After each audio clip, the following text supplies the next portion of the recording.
Welcome to the Deep Dive. We're basically your shortcut to getting genuinely well-informed. We dive into a whole stack of sources, articles, discussions, all that stuff. And we sift through it all to find the really important bits, those surprising facts, and maybe those aha moments you can use. Yeah, and I'm here to help connect those dots, give you that broader context, really dig into why this stuff actually matters. It's not just about listing facts. It's about understanding, the bigger picture behind it all. Exactly. So today we're doing a deep dive into a game that's got everyone talking, loads of anticipation, Ghost of Yotei. Our mission, basically, is to unpack all the buzz, the gameplay details we've seen, the community reactions, the whole spectrum. We've got Reddit threads, a big Games Radar Plus piece, PlayStation blog posts. Quite a bit to go through. So what's this all mean for you, the player? And me, for where open-world games are heading? Let's get into it. Okay, first things first, the question on everyone's mind. When can we actually play this thing? Games Radar Plus confirmed that Ghost of Yotei is officially slated for October 2nd, 2025. It's launching as a PS5 exclusive, initially anyway. But, like his predecessor, Ghost of Tsushima, seems there's a pretty strong chance we'll see a PC release down the line. Right. And what's really fascinating here is the jump, not just geographically, but temporally. We're moving from Tsushima to Ezo, which, is modern-day Hokkaido, with Mount Yotei being central. But it's also a huge leap forward in time. Like 300 years after Jin Sakai's story, we're talking 1603, deep into the Edo period. Wow, okay. So that's not just a change of scenery. No, not at all. Moving from the Mongol invasion era to the Edo period completely changes the context. It's less about fighting off a foreign invasion and potentially more about internal conflicts, maybe navigating a more, let's say, structured, peaceful society. But as an outsider, it suggests a very different kind of journey for the protagonist, more personal, maybe more morally gray. And speaking of the protagonist, we've got a new face, Atsu.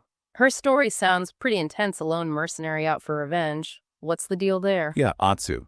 Her backstory, according to the PlayStation blog, is, well, it's rough. 16 years before the game starts, her family was murdered by this group, the Yotei Six. You've got these evocative names like the snake, the oni, the kitsune, the spider, the dragon, and this Lord Saito character. Atsu herself was left for dead, apparently pinned to a burning tree. So yeah, revenge is definitely the starting point. Straight up hit list them. On the surface, maybe. But the developers are hinting it's more complicated. While that drive for vengeance is key, they mention she'll meet unlikely allies and forge new connections. Things that might give her a different purpose beyond just revenge. It ties into this Japanese folk legend of the Onrei, a wrathful spirit seeking vengeance. The locals in Ezo apparently think Atsu is one. Oh, interesting. Yeah, and the devs even said they're half right. Because Atsu apparently doesn't care if she lives or dies as long as she gets these six. It points towards a real potential for internal struggle, not just ticking names off a list.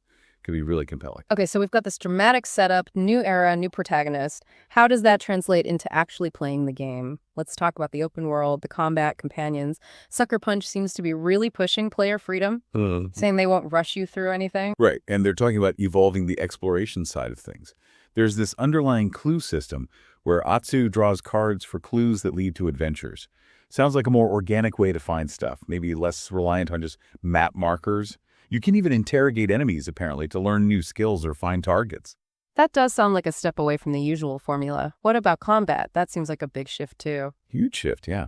It looks like they're moving away from the stance system of the first game. Instead, it seems focused on weapon switching. Atsu's got a katana, spear, kusarigama, that chain and sickle thing with a hook, and odachi, dual swords. Yeah. And each is supposedly better against certain enemy types. Plus, she has ranged stuff. A rifle, bow, bombs, blinding powder, throwing blades. It's a much wider arsenal. Okay. More options sound good, but for players who really got into the flow of the stance system in Tsushima, which felt super satisfying once you mastered it, could this weapon switching feel a bit, less elegant? Maybe a bit clunky? That's a fair question. I think the key is how they frame Atsu's character. They explicitly say she's no samurai or ninja, but a lone wolf mercenary. She'll use every advantage, every dirty trick, so the varied, maybe less honorable toolkit fits her. The combat's aiming for lethal precision, that classic samurai movie vibe. And something interesting from the discussions, enemies can apparently switch their weapons too, forcing you to adapt constantly. Makes the choices feel more necessary, less like just cycling through options. Okay. Enemy adaptation. That can make it really dynamic. So, beyond fighting, what about the world itself? Allies. camp life. Yeah, there's this concept of a wolf pack of allies, including an actual wolf, apparently, that fights with you. There's even a menu for managing these allies and what they offer. And a cool touch, you can apparently set up camp pretty much anywhere to rest, play music, cook, and you might run into traveling merchants or other characters there. Feels very nomadic, fitting for Atsu. I like that. Dynamic camps makes the world feel more alive. And her past is woven in too, right? You can revisit her home. Exactly. You can go back to her childhood home and apparently trigger snippets of her personal history just by pressing a button. Seems like a direct way to keep her backstory and motivations right there for the player. And as her actions get noticed, her legend grows. Which sounds good. But it also means a bigger bounty on her head attracts tougher enemies. So it's this kind of risk-reward thing tied to becoming infamous. Right. Makes sense. Okay, let's shift gears to the look and feel, the artistry, because there's definitely a debate happening online about the graphics. You see some comments on Reddit saying things like they're literally untouched or pretty average compared to, hyper-realistic games today. I've seen those. But then loads and others are praising it for keeping that strong visual identity from Ghost of Tsushima, calling it a beautified version of reality, that mix of realism and a sort of fantastical painterly style. People are pointing out improvements too, lighting, particles, denser foliage, especially if you're looking at it in high res. What's your read on that? Well, what really jumps out at me here are the collaborations they've announced. They're working with Takeshi Miike and Shinichiro Watanabe, huge names in Japanese film and anime. Watanabe did Cowboy Bebop, Samurai Champloo. Wow, okay. That's significant. It really is. And it's not just slapping their names on it. There's going to be a Miike mode and a Watanabe mode. Mm-hmm. The Watanabe mode apparently even has a Lo-fi beat soundtrack. No way. Lo-fi beats in a samurai game. Right. It's just they're leaning into style over just pure graphical fidelity. Imagine a Miike mode making combat feel really visceral, or Watanabe mode giving exploration this kind of jazzy, rhythmic feel. It shifts the conversation from just does it look real to does it have a compelling artistic vision. That sounds incredibly cool, actually, a really interesting direction. And on a more practical level, people are talking about accessibility, too, noting Sony's generally good track record on PC releases and hoping for things like bigger font options in Yotei. Good to see that being discussed early. Definitely. Now, about that community reaction overall, it, as you said, pretty divided. You've got one camp that's just incredibly hyped, so stoked, instant buy, console seller. Yeah. They loved the first game, see it as a masterpiece, and are thrilled about the visual style and exploration continuing. Yeah, the die-hard fans. But then there are the critics. Yeah. And they're not quiet. You see a lot of comments, especially on Reddit, calling Ghost of Tsushima a cookie-cutter open world, Right. or comparing it to the Ubisoft system, the map full of icons, repetitive tasks, feeling like a checklist. That's a common critique, yeah. And they're really hoping Yotei breaks away from that more. Some are comparing it to games like Breath of the Wild or Elden Ring, wanting that more emergent, player-driven exploration. It raises the question, is this genuine evolution or just polishing the existing formula? Which ties right into this safe sequel discussion.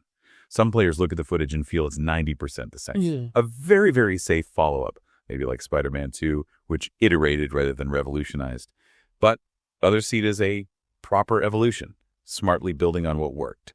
It's that classic debate, isn't it? Innovation versus refinement. Definitely. And another thing that keeps popping up is dialogue. A recurring gripe from the first game was the NPC dialogue feeling boring, uninspiring, repetitive, emotionless, and often unskippable. Oh man, unskippable NPC chatter. We've all been there, right? Just mashing at buttons. Hopefully that's smoother. Also, lots of hope for the Legends co-op mode to return, even though this is mainly single player. That was really popular. For sure. And finally, touching on the narrative again, some players are voicing concerns. They worry Atsu's revenge plot might lack the specific dilemma about samurai honor that made Jin's story feel unique. There's a hope that her quest for vengeance doesn't just make her, lose herself. People seem to want that character depth, that internal conflict, not just crossing names off a list. Okay, so wrapping this up. Ghost of Yotei looks like a really fascinating mix. Familiar elements, but definitely some fresh twists. A refined, open world, compelling new character, very different setting and time period. It's aiming high. Absolutely. And that conversation happening in the community really highlights the tension developers face. How much do you innovate versus how much do you refine what people already love? It's a tough balancing act. So if we zoom out and connect this to the bigger picture, what does a game like Ghost of Yotei tell us about how open world games are evolving, or maybe where they're sticking to what works? What do you think this means for the future of how we explore these huge virtual spaces? I think ultimately, whether Yotei really lands, despite all the debates about graphics or mechanics, might come down to something simpler. Can it move beyond feeling like a checklist? Can it make exploring Azo feel like your discovery, genuinely surprising and rewarding, rather than just following the map markers? If it captures that sense of personal journey and discovery within its world, that might be what truly defines its success.